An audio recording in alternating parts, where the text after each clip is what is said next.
समंदर के किनारे एक छोटे से गांव में हामिद नाम का एक गरीब माहीगीर रहता था। वो रोज सुबह अपनी पुरानी किश्ती लेकर समंदर में जाता और शाम को चंद मछलियां पकड़कर वापस आता। इसकी जिंदगी गुर्बत में गुजर रही थी, लेकिन वो अल्लाह का शुक्रगुजार बंदा था। एक दिन शदीद तूफान आया। हामिद कई घंटे समंदर में फंस गया।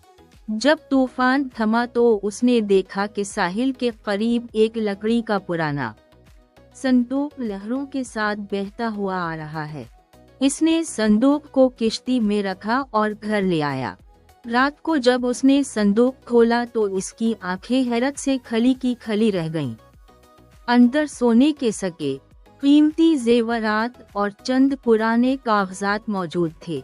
हामिद ने सोचा, अगर ये सब मेरा हो जाए तो मेरी सारी गुर्बत खत्म हो सकती है। लेकिन इसी वक्त इसके दिल में एक ख्याल आया, ये किसी की अमानत भी तो हो सकती है। अगले दिन वो गांव के इमाम साहब के पास गया। इमाम साहब ने कागजात गौर से देखे तो मालूम हुआ कि ये सामान एक ताजिर का था, जिसका जहाज कई साल पहले समंदर में गुम हो गया था। कागजात में इस ताजिर के खानदान का पता भी दर्ज था।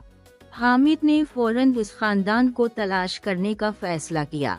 कई दिन की मेहनत के बाद वो करीबी शहर पहुंचा और ताजिर के बूढ़े बेटे को ढूंढ निकाला।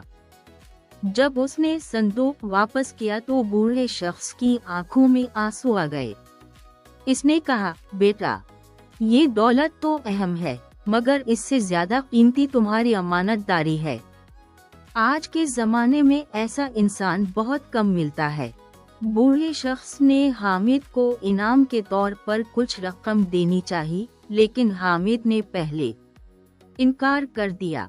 आखिरकार बहुत इसरार पर उसने थोड़ी सी रकम कबूल कर ली। कुछ ही महीनों बाद अल्लाह ताला ने हामिद के रिज़्क में ऐसी बरकत दी कि उसका कारोबार बढ़ने लगा। इसने नई किश्ती खरीदी, अपने घर की मरम्मत करवाई और गरीबों की मदद भी करने लगा। एक दिन उसके बेटे ने पूछा, अब्बा जान, हमारी किस्मत कब बदली? हामिद मुस्कुराया और बोला, बेटा, किस्मत इस दिन बदली थी जब हमने सोने के संदूक से ज्यादा अल्लाह की रजा को अहम समझा था।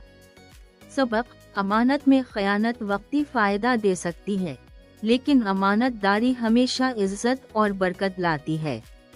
अल्लाह ताला सच्चे और दयानतदार लोगों को ऐसी जगह से रिज़्क अता फरमाता है जहां से वो गुमान भी नहीं करते।